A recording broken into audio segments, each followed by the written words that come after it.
После тоа, сигурно Сиднеј вака беше голем стимул. Ти убаво кажа, Олимпијадата е нешто најголемо. И друго е чувството да се суди тамо. И сигурно погледите веќе беа насочени и кон следната Олимпијада во Атина. Тој период требаше да се издржи тој олимписки циклус, да се одржи нивото и она што го имавте до тогаш манифестирано на раковетниот терен, да го одржите и да го подигнете, за да ги убедите дека вие сте тие што треба да судат и на следната Олимпијада. Па видите, мислам дека убедување не беше веќе потребно, бидејќи ние бевме од 99 до 2003 година најдобар судиски пар по оцени. Тоа чекав да го кажеш зашто. Тогаш судиите за своето судење добива бодови и на крај се правеше ранг листа. Значи нема тука дали е некој од Германија или од Шпанија или од овал. Значи македонците беа 4 години поред најдобар судиски бар. Тоа би беше зборот, затоа што тркате и меѓу судиите присутни. Поради тоа ние бевме сигурни патници во Атина. Имаше малку дилема дали како македонци е добро да судиме во Атина, бидејќи во оние проблеми што беа помеѓу Македонија и Грција. Меѓутоа тука и тогашниот генерален секретар Рајмон Хан и председателот Хасан Мустафа, вика, прво ние не може да одиме без најдобрите судии. И така без сакаве да ја мешаме политиката со спортот. Бевме номинирани. Друго, ние на Олимписките игри бевме представувани и во Атина. И спикерот ги представува екипите и вика суди на денешниот надпревар, вика Начевски from Македонија. Као што имаше 12.000 гледачи во сала, знам многу бука, а и грците малце темпераментни, зашто голем број од публиката и грци, као што беше тоа джагара багари, и само кога рекоа од Македонија, значи верувате минута, 2 на штама. Никој мува да поминеше и ќе се слушнеше, ги изненадија, зашто не кажа формал Југослав Република Македонија или Фиро Македонија, или грците као што сака да ги представуваат, да не представуваат нас или екипи Фиром или слично. И после тоа исто судевме неколку надпревари и доаѓаме на надпревар Грција-Кореја. И судат Начевски. Наши колеги беа и многу добро живеевме, Бавас Мигас од Грција, судејски пар, и јас се смеам а бев многу добар другар со тој Бавас, и му викам, Бавас, вие со Сотирис, не дај Боже, викам да кажа денес, Начевски, формал Југослав Република Македонија. Губите, викам, да знаеш. Затоа пренесете на време вамо, да шала. Не, јас на шала, знае дека не.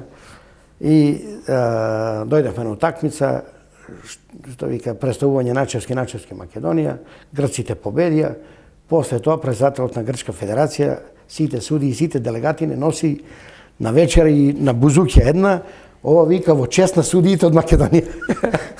И така, али нема, спортот мислам е нешто друго и е стварно убава работа, не е многу, се меша политиката, меѓутоа не премногу. Да, па и Меѓународниот олимписки комитет исто интервенира и реагира ако има такви мешања. Ние бевме многу добри со генералниот секретар на Грчка федерација тогаш Алей Какус, кој што во нормално вака во приватни разговори ќе каже, слушај, верувајте ми, јас ве сакам прво као луѓе, као се, меѓутоа јас морам и на конгрес или ова да дам протест и да кажам не е Македонија Фироме или Фиро Македонија или формал Југослав Република Македонија, да ме разберете, бидејќи вика, ако не го направам тоа, јас утре кога се вратам во Грција ќе бидам сменет. Притиснат од него. И тоа е тоа. И после Сиднеј уште колку време на После Сиднеј 2001 ви кажам судевме на светско првенство во Франција, 2002 година Европското првенство во Шведска, 2003 година светското првенство во Португал, и 2004 дојде, значи ние секоја година во континуитет, секоја година во континуитет работевме, се спремавме, учевме тестови, ви кажам, трчавме по 10,5 километри секој ден, значи не сме оставале ништо на случајност.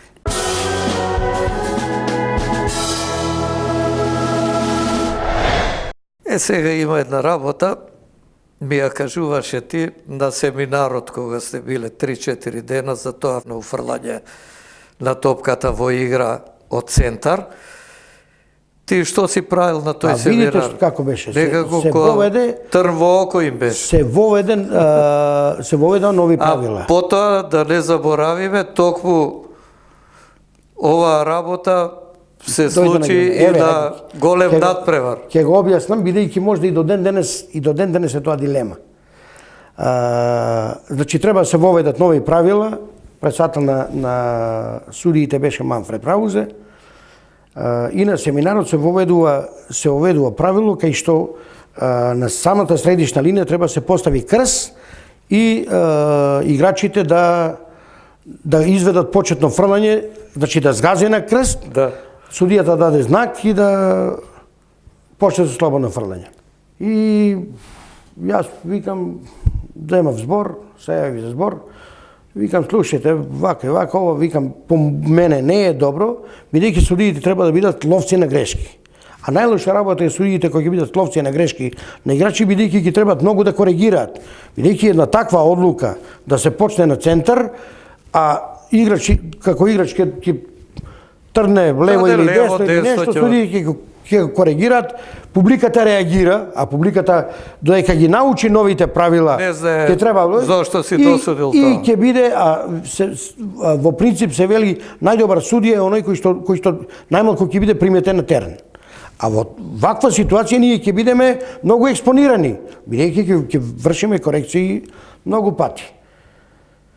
И знам само Манфред, не, Маријан, тоа вика мора да биде, се бара добро. Другиот ден продолжил семинарот, има ли некој нешто да каже, ја пак два проста викам, пак да размислиме, викам за пак за крстот. За почетното фрлање на почеток.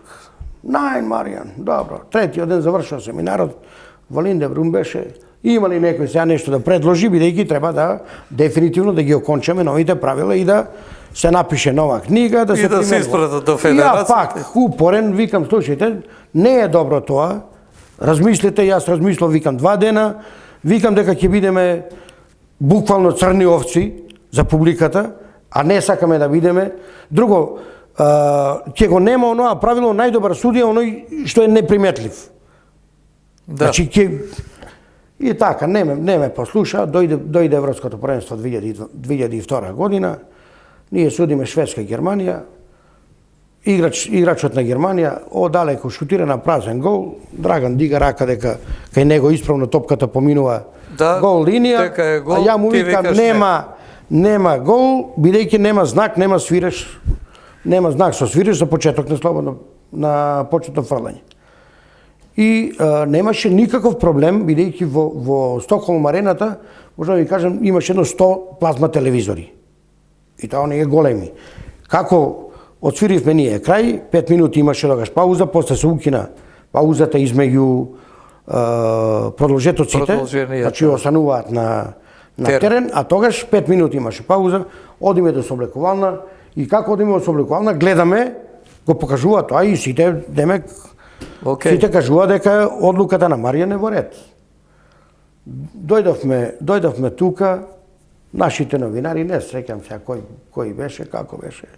Ето, зашто сме го поништиле, дали исправно сме го поништиле, дали ова да... Викаме, луѓе, ако не се разбирате во нешто, побарајте стручен совет. Значи, јас нешто, ако не знам, ќе прашам. И така, значи, немаше од никого реакции. Германците не беа лути него за партијата. Пред почетокот на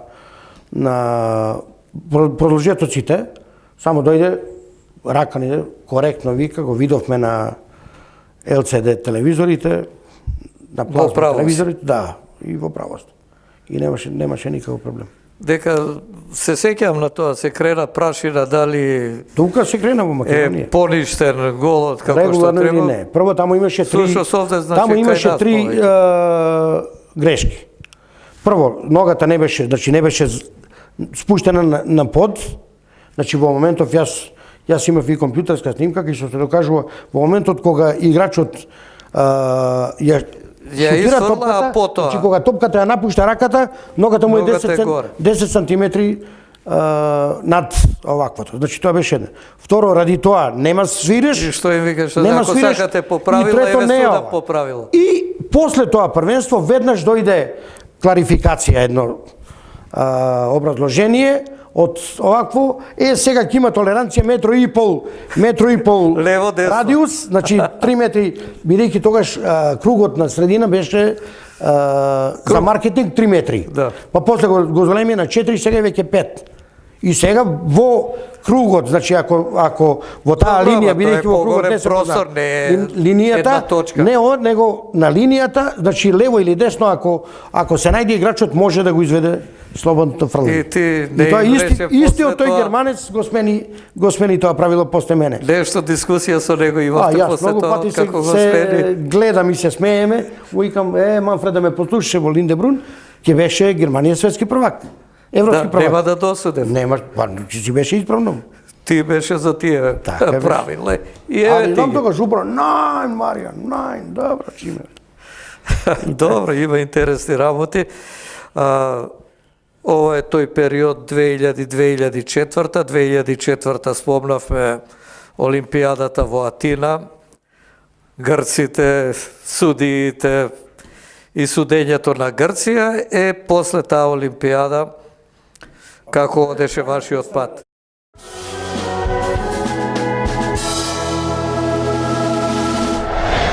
Драган престана да суди, јас се спарив со Ацо. Драган прекина веднаш. Прекина да суди, бидејќи наполни 50 години. Годината. И јас се спарив со Ацо Николовски. Продолживме со Ацо Николовски, а предходно со Драган судевме и Суперкуп. И после прерасна во Лига на шампиони и со Ацо Николовски судев повторно во Келн Final Four. До која година траеше твојата Па судијска кариера? јас судев до 2007 година и се откажав на 49 години, за да може нашиот пар за да може да оди понапред, значи пред време се откажав една година. Да. Станав тогаш делегат на ЕХФ и на ИХФ и полагав за делегат во ракометна плажа. И тамо Пред да поминеме на раковет, да плажа и овие функции што ги имаш, сакам да се вратам уште малку на судењето за некои немили сцени, немили настани, па сте биле и нападнати, јас се сеќавам имавме нешто, само имаше една. со Прилеп. Значи Во само Прилеп една ми се имавме, чини тоа дека беше тој 15 март. инцидент. 15 март 2000 година. Судевме Тутовски комбинат Прилеп и Вардар. Јас еве јавно сега прв пат ќе кажам, ми се јави еден човек од Прилеп. И ми вика, Маријан, вака и вака, немој да доаѓате денес во Прилеп, ќе бидете тепани. Пред надпревар. Пред надпревар. Значи, ова, еве, прв пат го кажувам јавно на телевизија. Ќе бидете, вика, тепани. Зашто да бидеме тепани? Така, вика, ќе видиш, ќе бидете. А ние бевме номинирани за Олимписки игри. Најверојатно некој не сакаше од Македонија да бидеме учесници во Сиднеј на Олимпијадата, сакаше да има некој скандал или слично. Да, врзан со името Начевски, односно презимето. Па, бидејќи јас бев пратеник пред тоа, бев член на парламент 94-98 година, па во 2000 година нели доби ВМРО мандат и најверојатно ради политика, ради она не ја одговараше Маријан Начевски. Па нели не ја мешаме политиката со спорт? Треба да не ја мешам, али мислам дека тогаш ја умешавме политиката. И кога ми се јави тој човек, не сакам сега да го именувам кој е, а случајно седел во гостинската соба на Тутовски комбинат Прилеп, човекот. А на едната маса седеле директорот на Тутовски комбинат Прилеп со некои луѓе од ракометот и ми вика, ќе ве тепаат. Јас му се јавам на Горан Антевски. И му викам, Горан, ај дојди со нас во Прилеп да видиш како ќе бидеме тепани. И Горан Антевски тогаш беше новинар на Дневник и се смее, како ќе ве тепат, како, дојди, викам, ми јавија и ни кажаа дека ќе не тепаат. И одиме, па сега што ќе биде? Отидовме тамо, се случи тоа што се случи. А зошто се случи тоа нешто? Целото сценарио беше направено од тие Security Guardian, од обезбедувањето на клубот Тутунски комбинат Прилеп, со нив, значи сценарио направено све, и јас се одвив, одма лево кај соблекувалната, а Драган го однесо доле по кај трибините. И што да ви кажам, тоа беше, мислам... Добро, тој беше и во болница, лош, префрлен, имаше тешки повреди. Едва и остана жив, ви кажам, едва и остана жив. Да не се враќаме на таа работа. Ти имаше некои последици од таму? Не, ништо не. Јас само една клоца што добив, тоа е све. Грешката беше Драган што отиде под трибината? Не беше грешката. Немаше каде? Полицаец го однесе доле, Драган не отиде. Полицаец го однесе доле, него тепа во присуство на полиција. Значи мораше да се оствари она закана што претходно беше најавена. Тоа е тоа. Добро, тоа е лошо во спортот и навистина тоа и ги депримира и љубителите на спортот, судиите, актерите, сите. Одиме за честна борба, кој е подобар да победи, што мешаме сега, кој и што е. Меѓутоа се измеша. Не знам дали е добро да се спомнува во една ваква емисија и таков еден момент. Зошто да не се споменува? Ова емисија која ја опишува твојата автобиографија на раковетните терени, па и тоа е еден момент да се види дека не е се само убаво, туку има и вакви ситуации. И после тоа се спарив, ви кажам, со Ацо, престанав да судам, се посветив и на ракометна плажа, бидејќи Драган се определи за работа во судиска комисија на ИХФ, на ЕКФ. Добро и добро котира сега председател на комисијата за судии на Европската, тоа е најголема функција на еден македонски функционер во меѓународните федерации. Еве веќе втор мандат, сега го избраа повторно во ноември, и тоа со акламација го избраа. Па ми се чини тој против кандидатот се повлече кога виде дека со акламација го избраа, така да немаше никаков проблем.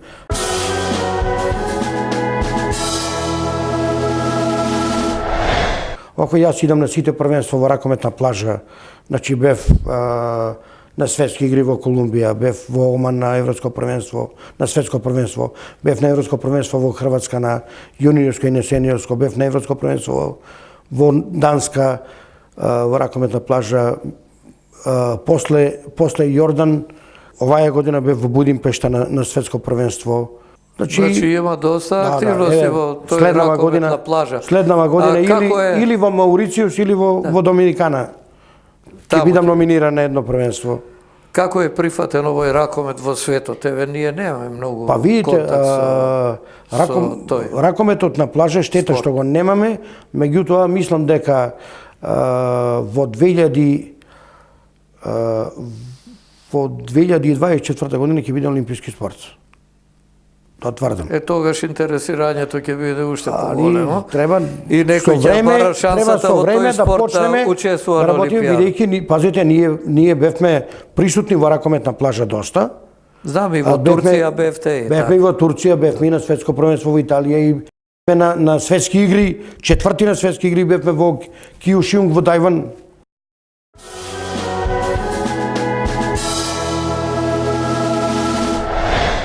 Сега за твоите функции во овие моменти, ковесар, потешко е ковесар или пак судија или пак делегат? Па видите, ковесар на секоја работа, секоја работа што ја работиш, ако сакаш да ја работиш, не е тешка.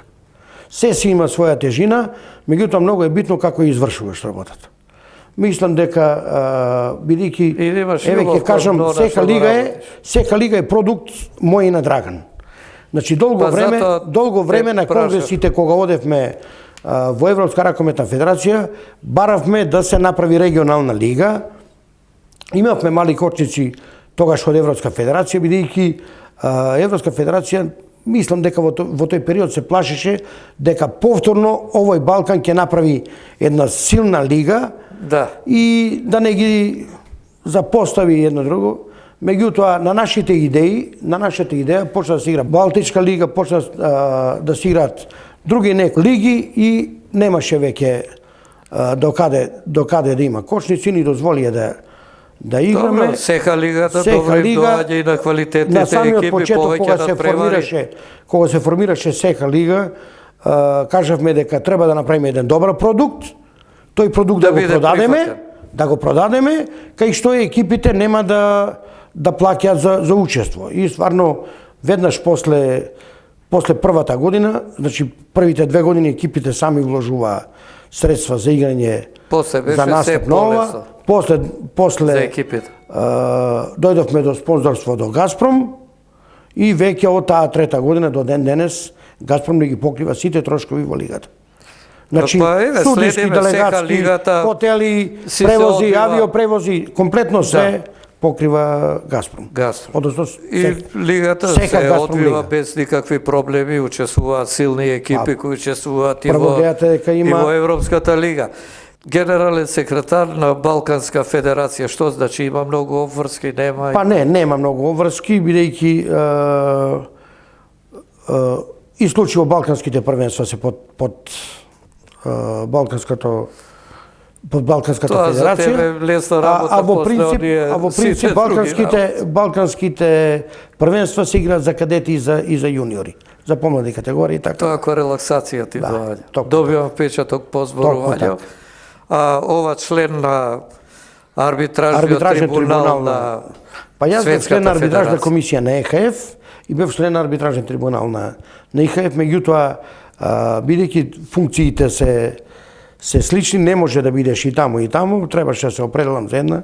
Јас се определив, бидејќи Драган е во Европската федерација, јас да бидам во Светската федерација. Па двајцата тука, последниве години, без Начевски нема. Едно време, судење, после. Еве сега има друг Начевски кој што оваа година исто е избран. Оваа година се избрани за најдобри суди во свет. Значи одат по нашите ставки. Големо признание. Значи Начевски Николов во Тргнува. 2016 година се избрани за најдобар судиски пар. На таткото и добро е тоа. И на Чичкото. Да. Заборавив да кажам. Исто така еве, син ми е судија. Веќе го има оној беч EHF for the future за иднина. Значи, се надевам дека и тој ќе постане бргу. Од Начевси, кога е во прашање ракометот, нема бегање со еден збор. Тука се. Судбина. Добро, Марија, ти благодарам. Мора да кажеме и тоа дека ипак Пејначевски се едни од тие што најповеќе го помогна ракометот од оние, да кажам, од 89-та до 2000-та година. Во оној тежок период на транзицијата, за тебе знаеме, Марија Начевски со Срем, тогаш има во државата 4000 денари годишно средства.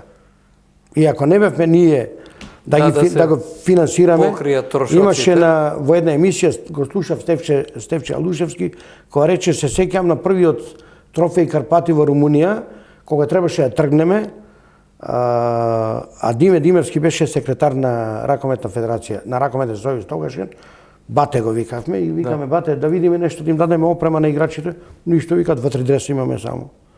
Ајде, отидовме во Словенија спорт, Купувај, прави и почна давачката веќе. Дајте 3 комплета дресови, дајте од патики до тренерки до торбици и така ги пративме фактички во Румунија. На првиот трофеј Карпати. Марија Начевски со Срем беше инволвиран во ракометната федерација. И пливањето, и боксот, и атлетиката, и да не кажам секој спорт. Добре. И фудбалот. Марија, спонзор на ФК Вардар. Знам за твоите ангажмани и помагања во спортовите. Сега дознаа многу повеќе и нашите гледачи. Мене ми останува да ти се заблагодарам за гостувањето во емисијата посветена на македонските спортски легенди и уште еднаш за гледачите да кажам дека тоа беше Марија Начевски, кој со Драган Начевски достојно ја репрезентира нашата земја како судиска двојка на сите континенти во светот.